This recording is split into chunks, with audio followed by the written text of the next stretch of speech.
그런데 이제 졸업을 하기 전에 옛날 꿈 중에 하나인 이 작가의 꿈이 이제 올라옵니다. 그래서 뭐 내가 글 쓰는 거 좋아하고, 그 당시에 이제 홈페이지도 운영하고 뭐 이러면서 글을 되게 많이 썼거든요, 온라인에서. 근데 사실 온라인에서 쓴 글들은 소설은 아닌데 대부분 뭐 정치 비평, 종교 비평 뭐 이런 글이었는데, 글 쓰는 걸 좋아하니까 글 쓰는 걸 직업으로 삼으면 어떨까 이런 생각을 했습니다. 그 당시에 뭐 비평가 이런 직업이 있다는 생각은 못 해봤고, 글 쓰는 직업 하면 역시 작가니까, 소설가니까 그럼 작가가, 소설가가 되어야겠다. 그때 국민대였나요? 거기에 문예창작대학원이라는 데가 있었습니다. 그러면 여기를 가보자. 그래서 국민대 문예창작대학원에 지원을 했고 합격을 했습니다. 그런데 이제 학자금 대출이 되는 걸로 알고 기다리고 있었는데, 등록할 때가 되니까 학자금 대출이 안 된다는 거예요. 그래서 학교에 전화를 했더니 학교에서는 뭐 장학재단에 전화를 하라고 하고, 장학재단에 전화를 했더니 장학재단에서는 은행에 전화를 하라고 하고, 은행에 전화했더니 은행에서는 또 학교에 전화를 하라고 하고, 이게 거꾸로일 수도 있어요. 학교, 은행, 장학재단, 학교, 은행, 장학재단 이런 식일 수도 있어요. 한 2바퀴, 3바퀴를 그렇게 돌다가 너무 짜증나서, 야, 돈 없는 사람들은 뭐 대학원도 마음대로 못 가고 뭐 하고 싶은 것도 마음대로 못 하는구나, 학자금 대출조차도 마음대로 못 받는구나, 이런 생각을 하면서 결국 문예창작대학원 진학을 포기하고 이제 대학을 졸업하고 어머니, 아버지, 부모님 계신 곳에 내려가게 되고, 행정고시에 도전을 하면서 2번의 1차 합격을 거두게 됩니다. 그러다가 2007년 8월에 교회에서 수련회를 갔는데, 거기에서 콜링을 받고, 소명이라고 하죠. 뭐 부르심이라고 하기도 하고, 그렇게 해서 이제 신학대학원에 진학을 하게 되는데요. 가서 정말 저는 열심히 생활을 했습니다. 공부 열심히 했고요. 신학을 제대로 하고 성경을 제대로 알아야 제대로 된 목회를 할 수 있다는 가르침에 따라서 정말 열심히 했습니다. 주위에서 공부 안 할 때도 저는 열심히 공부를 했고, 또 책도 한 권 냈죠. 교회 2군데에서 전도사 생활도 했었고요. 그랬는데 2가지 점에서 결국은 목회자로서의 삶에 대한 꿈을 그만두게 되었습니다. 하나는 이제 한국교회에 대한 전반적인 불신, 실망 뭐 이런 것이었고요. 다른 하나는, 그럼 내가 대안이 될 수 있는가? 그렇지 않다. 저 역시도 결국 그들이나 다를 바 없는 모자란 사람이고, 목회자가 되기에는 깨끗하지 못한 그런 그릇이고, 결국 시대가 요구하는 그런 바람직한 목회자상에는 어울리지 않는다, 부적합하다라는 그런 생각이 들었고, 결국 꿈을 접게 됩니다. 그래서 2012년까지 이제 다녔고, 2013년에 방황의 시간들, 고난의 시간들이 시작이 되었습니다. 거기에 얽힌 자세한 이야기들은 또 나중에 또 따로 할 기회가 있을 거고요. 2014년, 15년이었던 것 같은데, 그때 이제 제가 게임 BJ, 게임 크리에이터로서 활동을 하게 됩니다. 그래도 제가 올린 영상들이, 게임 영상들이 조회수가 2,000회, 3,000회, 제일 인기가 있었던 영상은 2만 회가 넘었습니다. 매니아층도 형성이 되어 있었고, 빨리 올려주세요, 현기증 난단 말이에요, 이런 댓글도 있었고, 잠잘 때 틀어놓고 꿀잠 잔다고 그런 분도 계셨고, 그렇게 운영을 하다가 이제 게임 채널이 막 커가지고 대도서관님처럼 이렇게 유명한 크리에이터가 된다면 모르겠으나 전혀 그렇지 않았기 때문에 이런 식으로 살면 안 될 것 같다, 뭔가 직업을 가져야겠다. 그러면 뭘 해야 되냐? 할 줄 알고 할 수 있고 잘 했던 게 공부밖에 없으니까 다시 공부로 승부를 봐야 되겠는데, 사법시험은 이미 저물어가 하는 해였고, 확률적으로 가능성이 높은 로스쿨을 진학을 하자. 2014년에 15학년도 로스쿨, 근데 지금 7기죠. 한양대하고 성대를 썼는데, 성대는 이제 일반 전형으로 썼고요. 한양대는 제가 지원하기 직전에 차상위 계층에 해당한다는 사실을 알게 됐고, 신청을 해놓고 특별 전형으로 지원을 해놨습니다. 그런데 서류 마감할 때까지 차상위 계층 선정이 안 돼서 결국은 서류 제출을 안 해서 탈락했고요. 그리고 이제 성균관대는 크게 기대를 하지 않았습니다.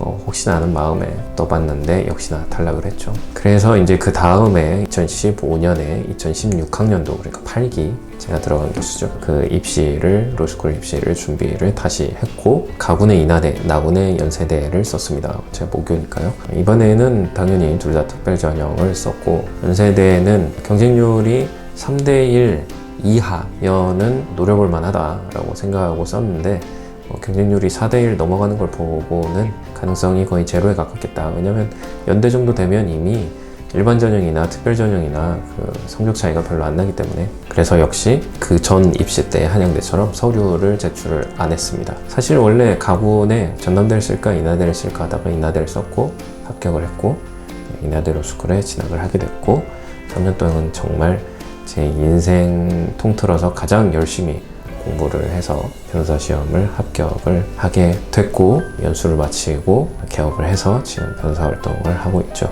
보면 참 꿈이 많이 변했죠. 변했는데 다시 돌아왔고 그 사이에 정말 많은 그 인생의 풍랑들이 있었어요. 그런데 대부분의 경우 뭐 꿈이 바뀐 거는 제 관심사에 따라서 이렇게 바뀐 거긴 하지만 대부분 꿈이 좌절되거나 뭐 포기하거나 뭐 이런 경우는 대부분 돈 때문이었습니다.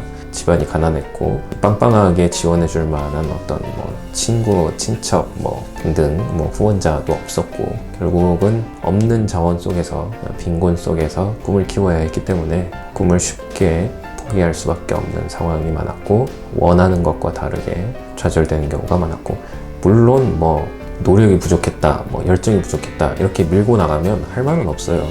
따지고 보면 정말 극단적으로 얘기를 하면 뭐 작가가 되는 것도 뭐 문예창작대학원 진학 안 됐다고 뭐 작가가 못 됩니까? 그냥 글 써서 여기저기 공부해보고 뭐 계속하면 작가가 되겠죠. 네, 그런 식으로 따지면 뭐 할 말이 없습니다만 그런데 이건 막상 겪어보지 않은 사람들은 이해가 안 돼요.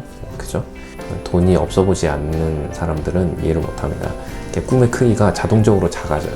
없어도 해야지 라는 생각이 잘 안 들게 됩니다. 자꾸 쪼그라들어요. 그래서 제가 제 딸은 적어도 그런 생각은 하지 않도록 없어도 도전할 수 있다 라는 생각을 할 수 있도록 이렇게 키우려고 생각을 하고 있습니다만 주변에 그렇게 다독여주고 격려해주고 또 채찍질해주고 할 수 있는 사람이 있지 않은 이상은 환경적 요인들이 굉장히 꿈과 진로에 있어서 크게 다가옵니다. 좀 뭐 음악을 포기한 것도 돈 없는 집안이니까 그래서 포기한 거고 작가도 결국은 돈이 없어서 대학원을 진학을 못해서 포기를 했던 거고 그리고 또 로스쿨에 있을 때에도 굉장히 돈 때문에 많이 시달렸어요.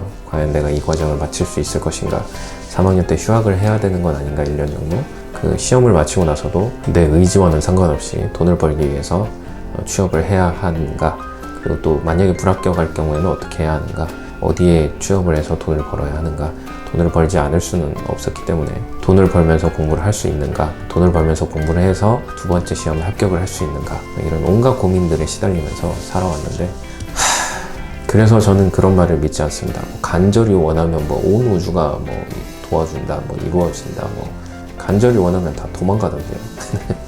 꿈들이 결국 그런 명제들은 다 그냥 꿈을 이룬 사람들이 만들어낸 어떤 자기 포장 그런 것에 불과하다 저는 그렇게 생각합니다.